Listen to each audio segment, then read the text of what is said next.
Hi everyone, and welcome to another video of mine. This one's about the, well, you could say exact opposite thing to the previous video about Battle of the Morians. This is about the Corpus type of invasion, the Razorback Armada. Yeah, that's what it's called. So, for this invasion, it's actually a little bit different, because instead of trying to destroy the relay, the Corpus here are actually trying to siege the relay and take it over, because the corp, I don't know why I'm going into this. I can just explain it from the from just no menus. Anyway, so as I was saying, the corpus are trying to take over the relay because they are much more profit oriented faction, and because of that, they want to take over the relay and like use it to build more mowers and robots instead of the Grenier, which are, well, they hate the Tenno so much they just want to blow it up Death Star style, or at least Vehek does. And he's a very high and he's very high up in the Grenier chain of command, and what he says kind of goes. The person doing this actually this time is you can tell from the communication, like from the message in your inbox that you get, it's actually Nef Anyo. So Nef Anyo is this basically corpus fat cat. So he's like a really rich businessman, and he's also a huge jerk. He actually owns this one place on the I think Neptune, or was it Pluto? It was one of those places, and actually it is Neptune. He owns the Index, this place. So basically, it's a place where you invest money to, and then you try and it's basically gambling, except it's not like it's in-game gambling, so it's pretty okay. Basically, you can only gamble using the in-game currency credits. And yes, you can use it, but you can just earn it back. There's no way to actually like gamble platinum, unless of course you do it with other players. And in that case, you actually shouldn't, because that's actually against Warframe's terms and service agreement, and you can get banned from it. So, to do this event and beat back the Razorbacks, you will need these things called Razorback ciphers. Let me just get over to my foundry so I can show you what you need to build them.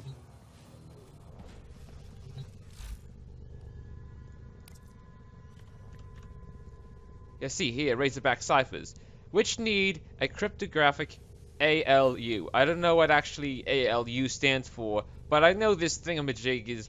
but I'm guessing that this thingamajig is probably some kind of USB drive or something technical that you will collect and use to build a Razorback cipher. I actually don't have that many of them, so this will be the perfect opportunity for me to go and get some. Now, for this type of mission, unlike when the Battle of Morian invaded, you can't just get them willy-nilly from absolutely anywhere. You have to get them from Archwing missions on, I think it was either Neptune or Jupiter. So I'm just going to do the Jupiter one here, because I remember it was kind of easy. Oh, okay, so it's a sabotage. Yeah, so I'm going to do this one just so you can see what you have to do in the mission, because you might not be that familiar with Archwing missions, whereas when the Battle of Morian invades, it's dead simple. Just go onto whatever planet it's invading and kill whatever is there to get the ciphers. I think it's just Grenier for right now, because I think the only relays that are actually up and around are around Grenier planets, although that may not be the case. I think there might be one relay at Pluto, so you would actually be killing Corpus in that case. Anyway, enough rambling. On to the mission we go, so I can show you how to do this Archwing mission. If I remember correctly, this one is a lot like a, well, again, a little bit like the Death Star Trench Run. You'll be doing a lot of flying around and that kind of stuff. In this like kind of Corpus space. The funny thing is, the like background scenery for it is kind of weird, because the Battle for Morian, as you can see right there, is right there actually, and it's actually shooting this base, and you'll find a lot of parts of this base that are actually completely destroyed. So it kind of begs the question: why are you going in, sabotage a Corpus? Look at this! I'm flying through holes of the Battle for Morian. Shot this turret over here. Oh, sorry. Didn't mean to hit the floor like that. This turret over here has been just totally destroyed. It's not working anymore. I really don't get why you are trying so hard to destroy the reactor of a place that is already having its shit kicked out of it. Oh, damn, that's a bit loud. Hold on a minute while I just lower the volume. Ah, much better.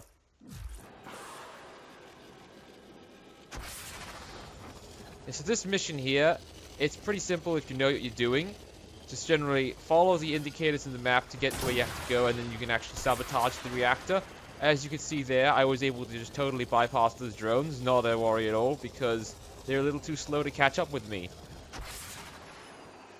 Okay, let's see here.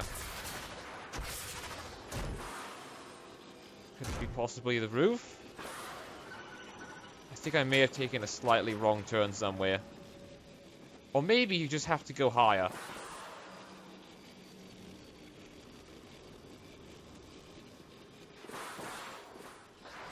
Nope, that door seems like it's, not possible. Damn, here I thought I actually knew the map really well, but it looks like I actually don't. Well, at first it tells you to go in here, so this should be the correct way to go. Oh! Can't believe I was that stupid. Just go a little to the left. Or was that the right? Either way. Also, when you're going through here, generally avoid those things, and also the vents, the little blue vents that I passed before. Let me just go and find one so I can show you what I mean. Yeah, this thing right here. So yeah, if you go near it and wait, well, yeah, this stuff will burn you. And actually, in fact, that wasn't even burning me. It done electric damage. I didn't even know that. I thought it would just do fire, but apparently that's some kind of like, I guess it's some kind of corpus power outlet instead of being a whatchamacallit, some kind of flame vent. Actually, I'm going a little bit slower here because I am not the absolute best when it comes to flying through those tiny little trenches. Like, I can handle it better with the Battle for Morion because it's like the entrance part when you get inside of it is actually quite big, but this is quite cramped. You will need to do this quite a few times and really get your skills up before you become a master for really going down the trenches. Yeah, so first step of destroying the reactor is just shooting each of these auxiliary power core things. And each time you destroy one, it will like more of this electrical stuff here, like electrical streams will come out of the reactor, and you have to like as it happens, you have to make sure you don't get hit by them, otherwise it will damage you. Also destroy corpses at the same time, and then just destroy the actual reactor itself. And I'm not sure about this exactly, but I am pretty sure anyway that when you destroy the reactor, it will sometimes display a warning on screen telling you to get out of there, like what will happen in regular corpus sabotage missions. And in that case, you generally have around 5 minutes to get out of there before the reactor goes nuclear. And it randomly happens in regular sabotage missions because sometimes I guess the reactor is just a more stable type, or the corpus didn't put that much budget into their reactors. And yeah, and in that case, you just it just doesn't blow up in your face, but otherwise it will when you have to get out of there.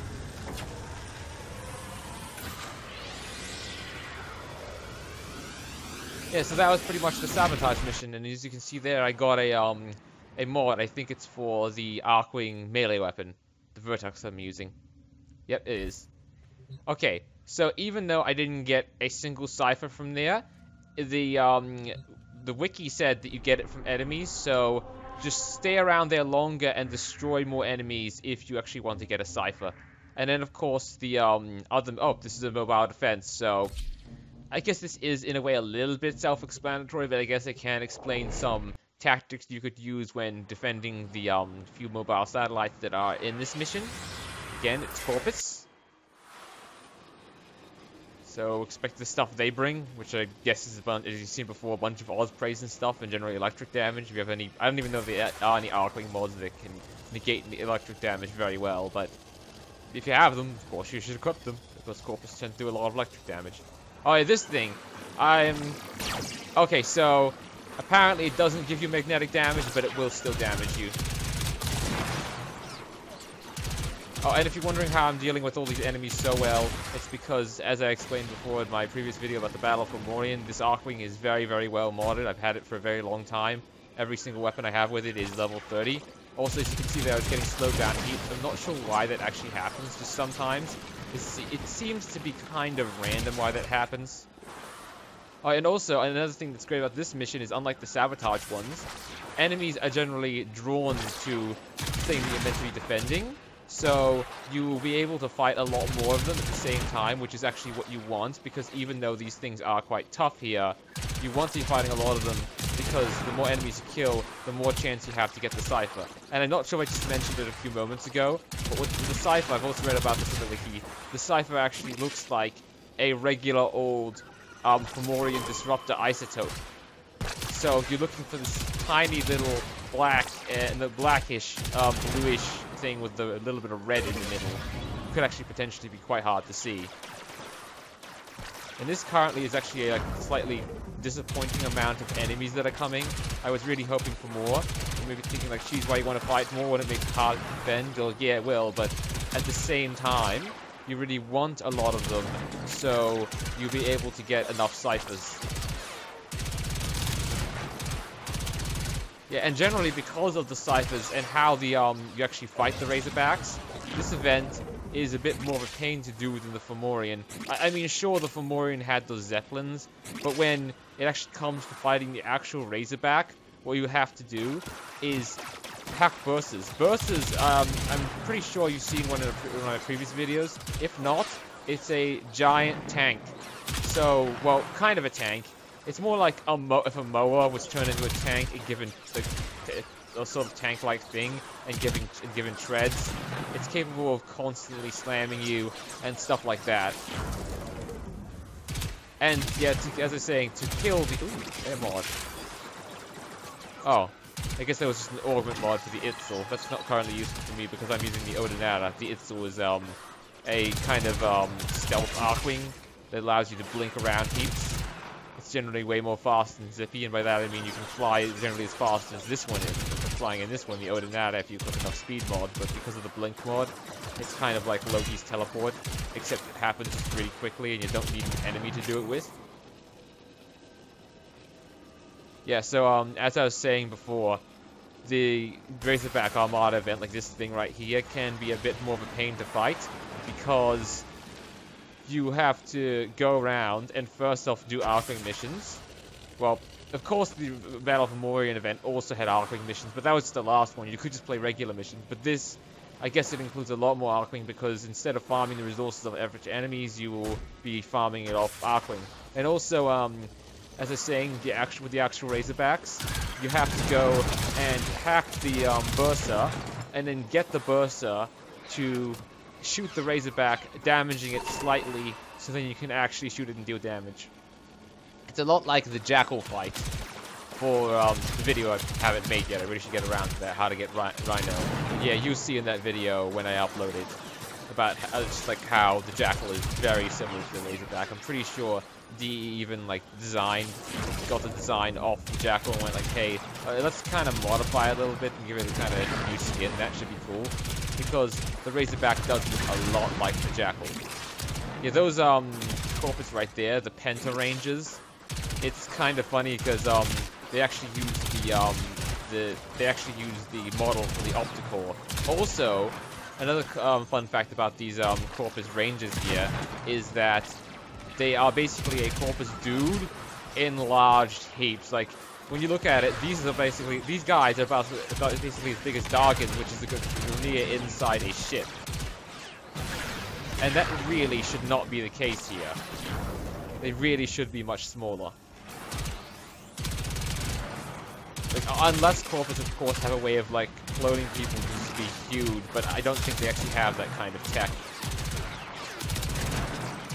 Yeah, so as you can see here, I'm actually not getting a single Cypher, which is one of the reasons why you would probably actually want to do this thing not solo and with a group, because when you're going solo, of course, you can't get revived if you have to be down. Like, if I go down, I would just have to revive myself and use that one of my revives, but if there's someone else with you, you can't actually revive other people while in Arcwing.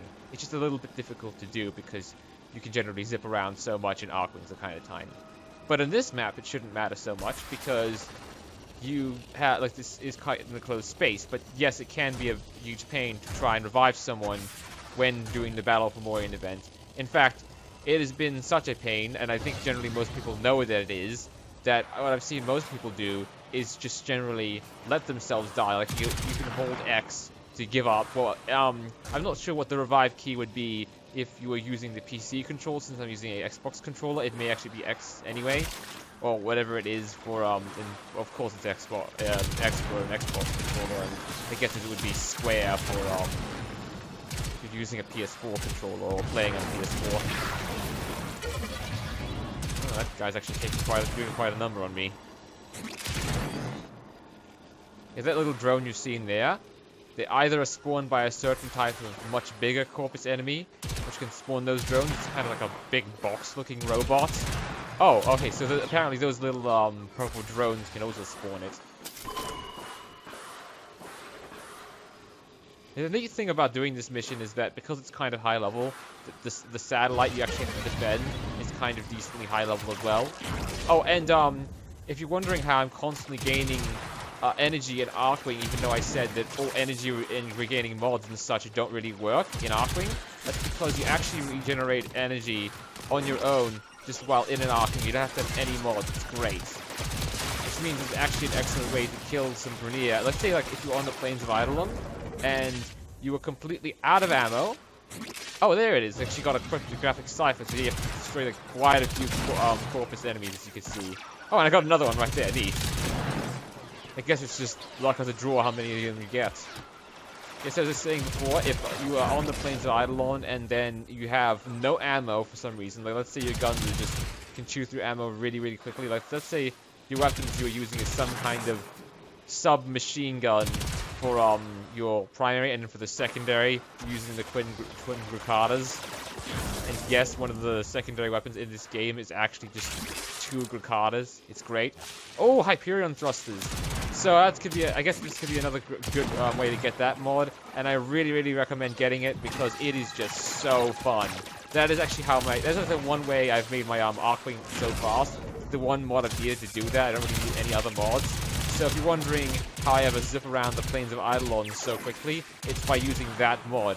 I just use the sprint boost and then go after it. Oh, that's another augment mod for another Arcwing. Oh yeah, by augment mods, I mean they're for a certain Arcwing only. So as you can see there, that mod I just collected was for, I think it was the Odinata, so the one I'm using, which means it won't work on the Itzel. But the Afterburner mod, the reason why I like it so much, is because it can be used on any Arcwing, so you can make any Arcwing a speedy little bullet.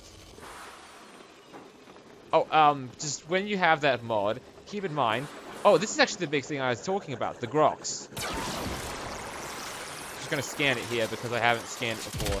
So apparently it's got some kind of very, very deadly laser beam, and also by the look of it, rockets. But I was able to destroy it without that much issue because my gun is so strong. And I'm actually kind of surprised because what was meant to happen was a bunch of little drones was meant to spawn out of its corpse and attack you. That's what I read it does on the wiki anyway. Yeah, so as I was saying for that... Sorry, just that graphical glitch. It's hilarious when this happens. I kill the guy and his thrusters are still there. Ghost thrusters. Spooky. Yeah, so as I was saying, what I recommend doing for the thruster boost mod, like the Hyperion thrusters, is upgrade it gradually. Because if you aren't that apt at zipping through places like this, or zooming around the plains of Eidolon without bonking your head in the ground, and you upgrade your Arcwing to the maximum speed, it would be like going into a racing game and immediately just skipping to right near the end of the story, like say in the Need for Speed game, when you have like the best cars without fully training yourself on the generally worst cars, and then you're just constantly crashing into walls and don't really know what you're doing, and it's just chaos. Yeah, so also another thing I recommend doing, if you somehow manage to get multiple versions of the mod, which I actually have right now, I've got 2 of them right now, guess I know there isn't too many, but one thing I also, one thing you could do is get multiple versions of the mod, and then keep them at different levels, because it is a speed boost mod, and unlike other mods, like the health mods for the Arcwing, you may not always want to go the maximum speed, like just as fast as you can, going Sonic around the entire map. You may actually want to go a little bit slower for certain reasons. Like maybe you like a certain speed. Yeah, and with this mod, I've basically upgraded all the way to like rank 10, I think. So it takes a lot of credits to upgrade it fully. And as you can see here, I'm pretty sure it's got like just 12 little pips right there, which indicates that you can upgrade it like 12 times and make your Archwing just super duper duper duper fast. I may actually do that with this mod. I may keep my previous mod, just the rank it is now, because I prefer that speed. And then I just upgrade this one to ludicrous speeds and just make it my, like, supersonic mod. Okay, so I'm actually really glad that I got enough razorback thingamajigs to build it. Otherwise, I'd have to put a cut in the video and go gather more until I have enough razorback ciphers to actually fight it. Yeah, so once you build it, it takes a minute to build. Just gonna have to wait that amount of time, and I really, really recommend not wasting 1 platinum on it. Because yes, if maybe you're really impatient, it might seem like a good idea, but trust me, all the platinum you have does add up, and eventually after, like, if you could just count the amount of platinum you'd save on constantly just building these for 1 platinum, it will eventually, like, make a good amount, like, let's say 12, which you can use for more weapon slots, or 20, which you can use for another Warframe slot. Yeah, also, for fighting the Razorback and all the accompanying corpus, the damage I recommend is corrosive, radiation, and magnetic. Magnetic because it reduces their shields, corrosive because it strips armor, and because the Razorback is a tank of sorts, it does have a lot of armor. Oh, hold on a minute. I need to put a cut in that. You may hear it, but my phone is ringing.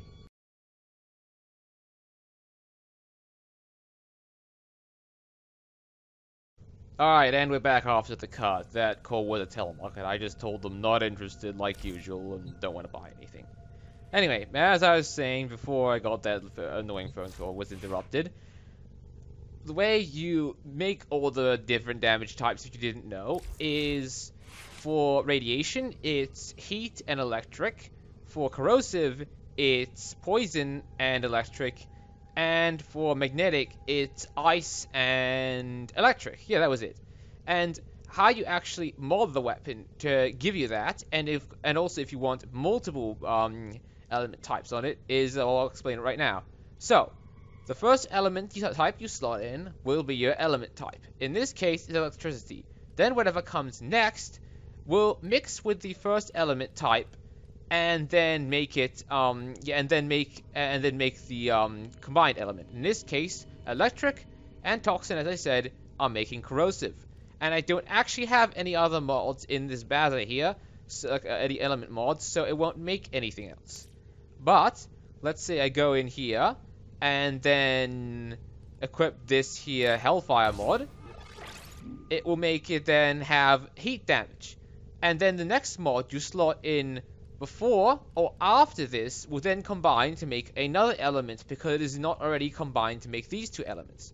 For example, let's say I was to take away this Malignant Force mod right here, it would then make radiation damage because the Malignant Force and is no longer here. So basically what the game will do is will start off at the top left and then scroll sideways, go down, and scroll sideways again, trying to pick up on any mods you have in there. So, when building your elements, always put the element you want to start, your base element you want to start off with, right here first.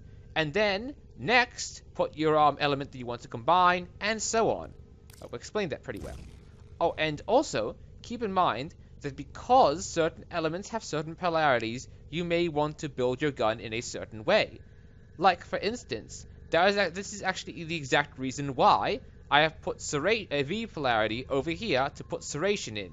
Because I know that I will want to build generally my weapons so that all the combined elements are up here with, of course, this split chamber right there in the middle for some odd reason. I don't really know why I've done that. And then the rest of it is, and then I basically build the rest of the elements along here. Except, of course, not in here generally, because I like to mod my weapons with a lot of these V polarity status plus elemental damage mods. Like if you can see here from this one, this Hellfire, it just says plus 45% heat, whereas this has plus status chance and also plus toxin. Like that's why they're called dual stat mods, and some of them are actually very rare to come by, and they're quite expensive because of that case. Like, I know one of them, for shotguns, a dual stat mod called Shell Shock, is currently being sold on the market from, at the time when I'm recording this video, for a whopping 20 platinum for a single mod. Anyway, now that's all done, let's get on to actually fighting the Razorback. Oh, and as you can see there from the event, oh yes, of course, thank you game, actually need a cipher. Yeah, from the what you can see from the event, if you, instead of having a damage output meter, so a certain amount of damage you need to inflict on the Razorback, like with the Battle of Amorian, which was 1,000,000 by the way, which actually was easy enough to achieve, well, sort of easy enough to achieve if your gun was super high damage. Watch the video, my video on how to fight the Battle of Amorian if you want to know what I mean. It's somewhere in the middle of the video. So anyway, unlike that, for this event, it is much more simpler. You just have to defeat 3 Razorbacks, and then you will get your 200,000 credits and Orokin Catalyst, which is the thingamajig you use to superpower your weapons. Which, in my opinion, is quite nice. Like, even though the whatchamacallit, it can be quite annoying to fight the actual Razorback because of what I explained before and everything, how the ciphers are kind of hard to come by and all that. Oh, apparently, okay, no wonder I can't find it. No wonder I'm mucking around for so long. I haven't even claimed it. I'm an idiot from the Foundry. Yeah, so as I was saying, even though it can be kind of a pain to get the ciphers and everything, one of the things you could potentially do if you were absolutely adamant about doing this all solo and don't want to be carried and want to experience the whole thing for yourself, you can kind of do a death by money cuts kind of tactic where you go into the mission, and to defeat the Razorback, you just like use up all 4 of your revives and just whittle it down bit by bit, because it doesn't matter how long you defeat the Razorback, you're not really timed, except of course for how many days there will be left. Like if you wait an entire day to kill it, that will tick down, of course. And of course, actually, there is also the Armada Reserves, which is just like the Battle of Amorian, where players, as they destroy the Razorbacks, are depleting their numbers, thus the reserves go down. Because it is just not one Razorback here. Also, I'm not absolutely sure if this is the case, but according to, well, where the map is and everything, the Razorback Armada in this case has attacked Pluto, so they may actually only attack places that are Corpus planets. I'm not that sure. I kind of forget where exactly the Armada always attacks. Oh, and apparently I forgot, but apparently you also fight hyenas on this map. As you can see, this one has just slowed the crap out of me, but I was able to kill it kind of easy, and now it's spazzing out. Yeah, that hyena there was actually a whatchamacallit, like a freezing hyena. That's why I was so slow. And now it's actually all coming back to me. I really should be going much faster in this map. Generally, the tactic most players use in this map actually is just rush it. Just run all the way to the end, because the Corpus enemies are quite strong, and you would be generally tied up. Like, there's a lot of Eximus enemies, like all these Moes and stuff. In fact, I'm pretty sure every single Moe I've seen is an Eximus. And then, of course, there's a heap of these hyenas. You may also want to bring regular ciphers, because they will lock the doors continuously. And this is... oh, okay, so that's why you need the Razorback cipher. I was trying to hack it just normally, and it was constantly changing, so it is actually impossible to hack that, apparently. Although if you do somehow manage it to, like, pure luck or something, I'd be so impressed. Yeah, so this is the Razorback, tons more deadly than the Jackal. This is generally what the Jackal fight will look like, except not as extreme. This here is just bonkers. Okay, so what you want to do is you can't actually damage the Razorback at first. You want to get up here and hack the security, which is quite actually easy to hack, which will open the gates, and that will actually let the Razorback here out, and it will come down on the floor. And then once that's done, shoot it. Good thing it's only level 15, or I might not even be doing much damage. As you can see, the corrosive effects doing the number on it. Then once that's done, hack it, and try and be quick about this, because the Razorback will try and just hunt your ass down. Then, once it's hacked, the Razorback will then... the Bursa would then attack the Razorback.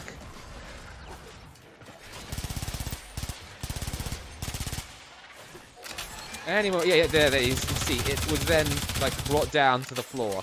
And then, once it is, just shoot it as much as possible, and basically repeat this ad nauseum. That means, like, that's another word for over and over and over and over. Just gonna pop a health thing here, because I need it. Yeah, also at the same time, Corpus snipers will constantly try and snipe you from these balcony ports. You can just snipe them back to get rid of them. And of course, don't unlock one of these things here when there is no razorback, because that is about as pointless as going to a Subway, ordering a ham and cheese sandwich, and then asking for no ham and no cheese.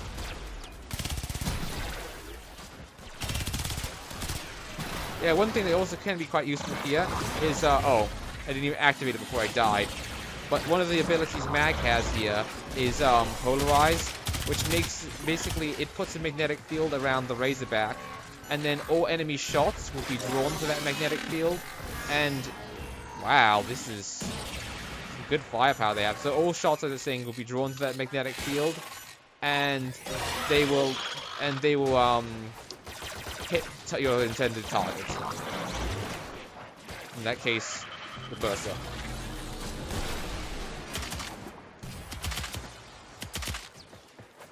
Yeah, and that thump thump thump noise you can hear is the Bursa getting hit. I'm not actually sure what happened there, because the Bursa at this point really should have gone and attacked the Razorback. But this also proves why it can be very, very hard to do it solo, and you generally would run a very high level Warframe. Like, I have 900 shields here, and I'm still struggling with this Razorback. Yeah, so this is actually just pretty much the fight. In fact, the rest of the fight, I can pretty much explain it here without actually doing it. It's just continuously doing that over and over again. Oh, and apparently you actually don't even, like, get reset on the map if you fall down there. What will happen is you just get continuously zapped by electric bolts.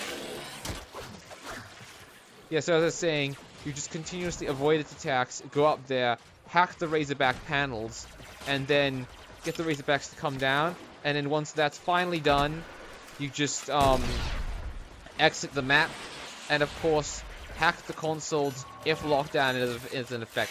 What I mean by that is, like, the yellow is, I mean, not a level, but like any panels around the area are kind of red. I mean, not red, yellow. Don't know why I'm messing up colors.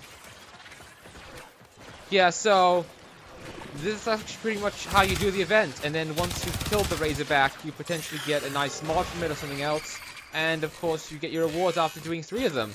So I can actually pretty much end the video right here, so I can start concentrating more on this fight, because as you can probably guess, it is harder to do this kind of stuff when you are trying to commentate at the same time. Yeah, so I pretty much hope you enjoyed this video. Oh, and of course, in case it wasn't obvious enough, you really shouldn't be doing this by yourself like I'm doing. I'm just doing it so the fight isn't over really, really quickly, because if I was playing with other people, they could potentially be using super powerful weapons and just using ciphers on the Razorbacks over and over, and I wouldn't even be able to talk about what I'm meant to be fighting here. Yeah, so I'm pretty much gonna... The video can pretty much end here, because you already know what to do. So, yeah, thanks for watching.